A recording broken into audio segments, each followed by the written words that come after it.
Hello everyone, আজ নিয়ে এসেছি একদম তাজা তাজা অঙ্কের তাজা তাজা সলিউশন।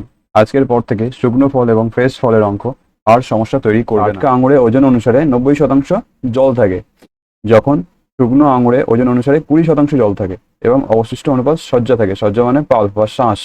20 কেজি তাজা আঙুর থেকে শুকনো আঙুর কত ওজন পাওয়া যায়, মানে কত কেজি শুকনো আঙুর পাওয়া যায়। এখান থেকে কনসেপ্টটা কি, আমরা যে শুকনো আঙুর আর ফ্রেশ আঙুর বা তাজা আঙুর যেটা বলি, এই দুটোর মধ্যে একটা জিনিস কমন থাকে কি না, সেটা যখন তাজা থাকে তখনও যে পরিমাণ শাঁস থাকে, আর যখন সেটা শুকনো হয়ে যায় তখনও শাঁসটা ঠিক একই পরিমাণ থাকে। শাঁসের কোনো রকম কম বেশি হয় না।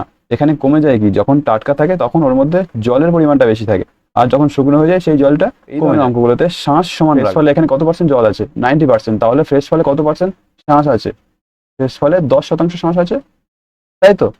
ফ্রেশ ফলে 10% শাঁস, ঠিক আছে। ফ্রেশ ফলের যে যে পরিমাণ শাঁস থাকে সেটাই তো আমার শুকনো ফলে গিয়ে সেই শাঁসটাই থাকে।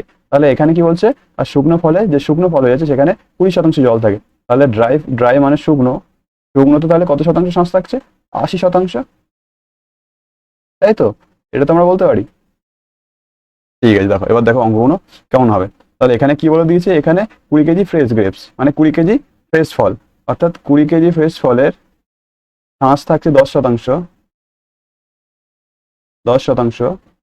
তাহলে এখান থেকে শুকনো ফল যার কিনা শাঁস থাকছে 80%, তাহলে এখান থেকে কত কেজি শুকনো ফল পাবো? এখানে পার্সেন্টেজ কেটে দিলাম, ঠিক আছে। এই শূন্য কেটে দিলাম, আর এখানে 8 8 থেকে 20 দিয়ে কাটলে 8, 8 2 16, 4 5 5 8 40, অর্থাৎ 2.5 কেজি শুকনো ফল পাওয়া যাবে। 2.5 কেজি, অপশন এ। নেক্সট অঙ্ক এখানে বলেছে যে, এই অঙ্কে বলছে যে তাজা আঙুরে 80% জল থাকে, যখন শুকনো আঙুরে 10% জল থাকে। ফ্রেশ আঙুরে কত শতাংশ জল থাকছে? ফ্রেশ আঙুরে 80% জল থাকে। তাহলে শাঁস কত? শাঁস 20% শাঁস থাকছে। ফ্রেশ আঙুরে 20% শাঁস সমান সমান শুকনো আঙুর কত বলে দিচ্ছে? শুকনো আঙুর 250 কেজি। 250 কেজি শুকনো আঙুরের এর শাঁসের সমান। এর কত শাঁস আছে? এতে জল থাকে 10%, তাহলে 90% শাঁসের সমান, তাই তো? এবার তাহলে পার্সেন্টেজ কেটে দিই, 9 কেটে দিই, আর 2 125। তাহলে 125 × 9 = 1125 অ্যান্সার। তোমরা এই অঙ্কটা করে এর উত্তরটা কমেন্টসে জানাও। ভালো লেগে থাকলে অবশ্যই সাবস্ক্রাইব করে দিও। Thank you.